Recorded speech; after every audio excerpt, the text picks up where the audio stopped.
संस्थान के भव्य प्रांगण में उपस्थित संस्थान के प्राचार्य, सभी शिक्षक भाई एवं बहन और मेरे प्रिय छात्र छात्राओं, आप सभी को 78वें स्वतंत्रता दिवस की हार्दिक शुभकामनाएं।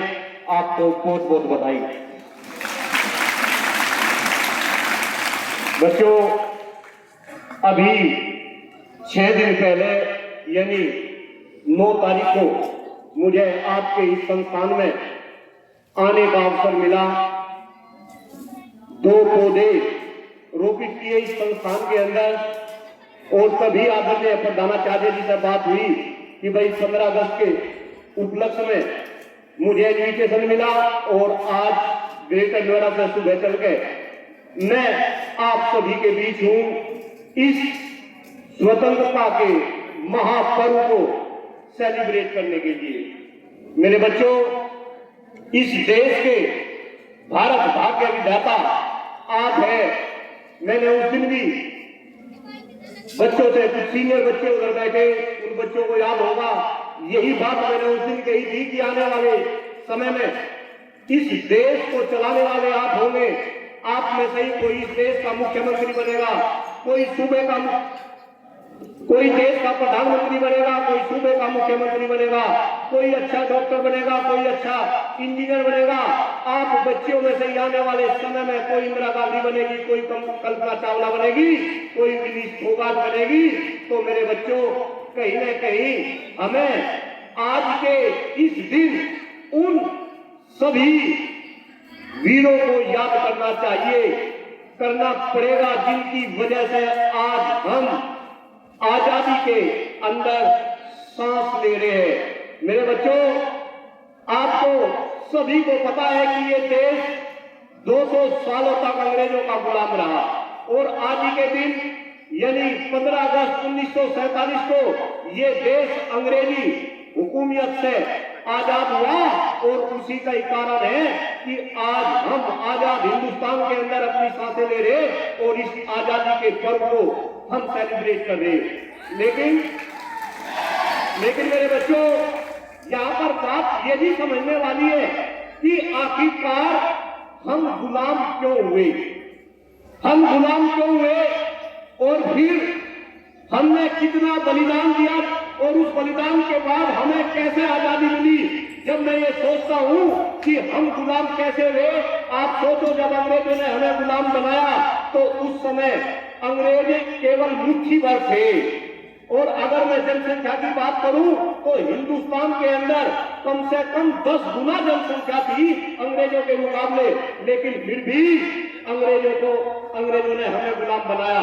जब स्टार्टिंग में अंग्रेज यहाँ पर आए तो वे केवल और केवल व्यापार करने के लिए हिंदुस्तान में आए, और व्यापार करने के लिए भी क्यों आए, क्योंकि हमारा देश, आपने सुना होगा, हमारा देश मेरे बच्चों सोने की चिड़िया था।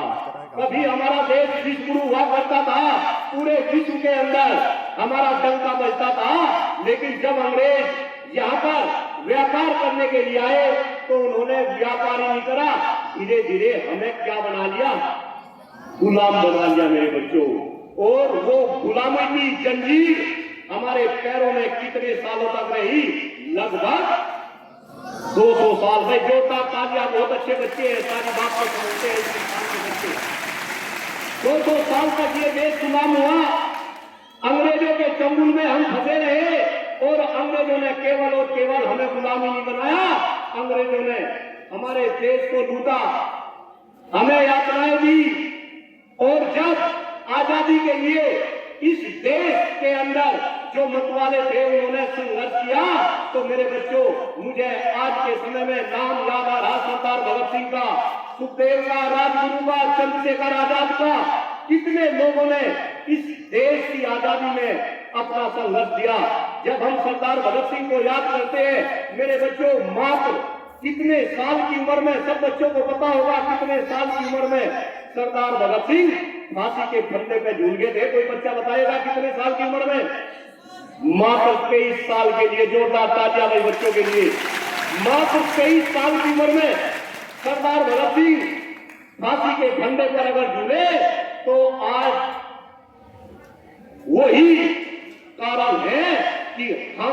अपना 78वां स्वतंत्रता दिवस सेलिब्रेट कर रहे।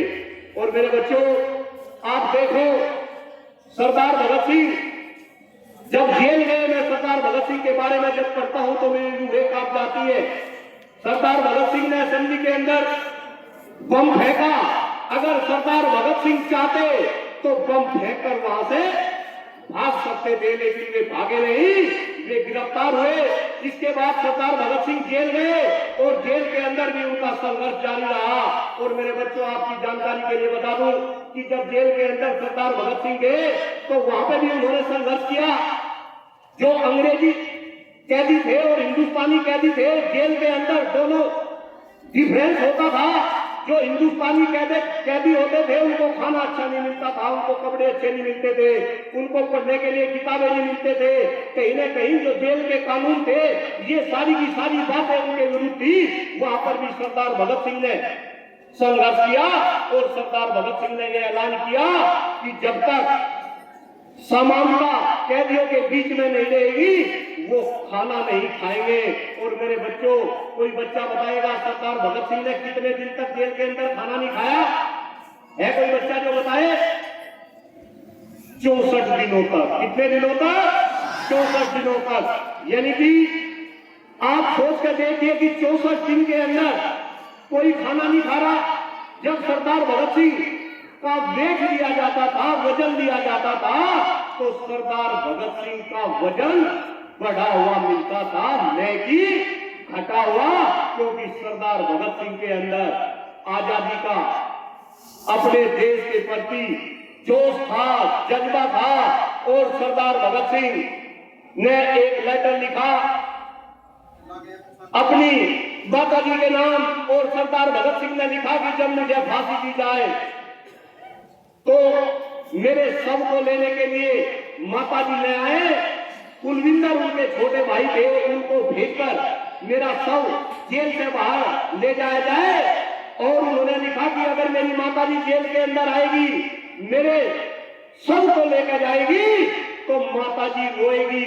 और मैं नहीं चाहता कि हिंदुस्तान के लोग मेरी माता को मेरे शव के ऊपर रोते हुए देखे। ऐसे क्रांतिकारी थे हमारे देश के अंदर। और उन्हीं क्रांतिकारी ने जो शहादत दी, आज उसी का ही नतीजा कि हम यहाँ आजादी का पर्व मना रहे। मेरे बच्चों, हमें याद करना पड़ेगा। मैं तो एक आंकड़ा देख रहा था, इस देश के अंदर 5 लाख से लेकर 6 लाख, प्रॉपर आंकड़ा नहीं है, 5 लाख से लेकर 6 लाख लोगों ने शहादत दी, अपनी बलिदानी दी, तब ये देश क्या हुआ? आजाद हुआ। लेकिन मेरे बच्चों, बहुत ही गंभीर बात, आज आपके प्रांगण से मैं बोल के जा रहा कि अंग्रेज तो चले गए, हमें आजादी मिल गई, लेकिन आज भी कहीं न कहीं हम मानसिक रूप से, मेरे बच्चों, क्या है? गुलाम है। मानसिक रूप से जो गुलाम हम हैं, इसके लिए भी हमें लड़ाई लड़नी पड़ेगी और हमें मानसिक रूप से भी कहीं न कहीं आजाद होना पड़ेगा। मैं हिंदुस्तान और हिंदुस्तान के बाहर अलग अलग जगह पे जब मैं घूमता हूँ, और खास तौर से जब मैं हिंदुस्तान के अंदर जाता हूँ, मेरे बच्चों, मुझे नजर आता है कि आज भी हमारे पास न तो अपनी भाषा रही, न अपनी भूषा रही, न अपना खान पीन रहा। कहीं न कहीं हम इंग्लिश में बोलना ज्यादा अच्छा पसंद करते हैं। हमने अपनी भाषा छोड़ दी, हमने अपना खान पीन छोड़ दिया है। आज हम बर्गर, चाउमीन, कोल्ड ड्रिंक ये सब खाते हैं। तो कहीं न कहीं अगर हमें अपने देश को मानसिक रूप से आजाद करना, तो हमें कहीं न कहीं अपनी सभ्यता, संस्कृति को क्या देना पड़ेगा? बढ़ाना पड़ेगा। जो विदेशी सभ्यता, संस्कृति है, उसका हमें क्या करना पड़ेगा? बहिष्कार करना पड़ेगा। मेरे बच्चों, हमें गर्व करना पड़ेगा अपनी सभ्यता और संस्कृति पे। और हम गर्व ये करें कि जब हम विश्व गुरु थे, पूरे विश्व के अंदर हिंदुस्तान का डंका बजता था, तो वो केवल और केवल अपनी सभ्यता, संस्कृति के ऊपर। आप देखो, हमारे देश के अंदर सबसे पहले विश्वविद्यालय बने। आपने तक्षशिला और नालंदा की बात सुनी होगी। पूरे विश्व के अंदर विश्वविद्यालय हिंदुस्तान के अंदर बने। लेकिन जब ये देश गुलाम हुआ, और जब अंग्रेजों ने 200 साल तक हमें गुलाम रखा तो उन्होंने हमें लूटा तो ही, लेकिन साथ ही साथ हमारी सभ्यता और संस्कृति को भी क्या कर दिया, खत्म कर दिया। तो कहीं ना कहीं मेरे बच्चों, ये आपकी रिस्पॉन्सिबिलिटी है, आपकी जिम्मेदारी है कि दोबारा से अपनी सभ्यता संस्कृति का आप क्या देंगे, इसका जो है इसको बढ़ावा देंगे।